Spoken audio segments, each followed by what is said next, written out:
Circus Eruption is an inclusion charity. We run circus workshops for young people with a range of abilities and facing a range of challenges. For about 32 years, that's been making a really positive difference to loads and loads of children and young people. We're a little inclusion charity and we use circus. We needed a big room, so we bought this one. This room is incredible, but it is massive, so it's not very hospitable. There are lots of things we do for which you need a huge room with a high ceiling, but there are also lots of things as an organisation and lots of things that the community need as well that just require smaller, more sort of manageable spaces. This is the Mission Hall, which was built as part of the St Luke's development in the late 19th century. Built in two stages. The bit we're standing in immediately here is the first stage. It was then extended a few years later. This was their church hall for all the kind of functions that you would expect. The structure of the building, its walls and its roof, are basically here and ripe to be converted, to become something new.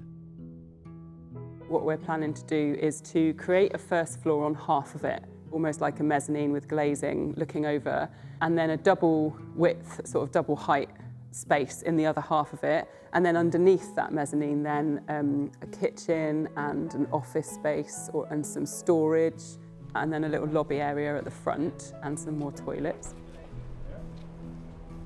One of the specific aims of this project is to do that in as sustainable a way as possible.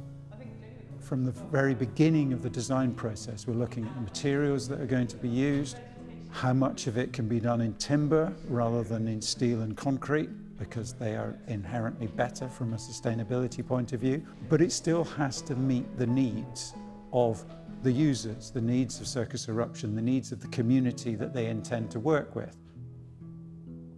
There's no point in producing something which is fantastically sustainable and doesn't meet the criteria, the uses that it might be used for in future.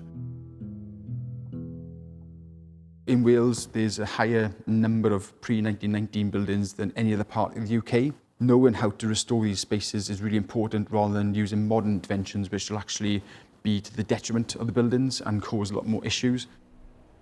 Understanding how to bring these spaces back into use using traditional methods and techniques and materials is really important.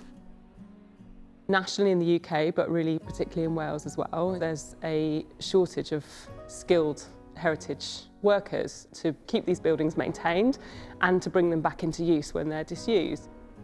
As we keep our environmental considerations at the forefront, also let's think about doing as much good as we possibly can with this build and actually make it constructive for people who might want to learn heritage skills. It provides a real good opportunity for those individuals to actually learn those skills and actually forge a career in the heritage sector as well. There's a huge amount of work out there and there's a lot of buildings to be brought back into use.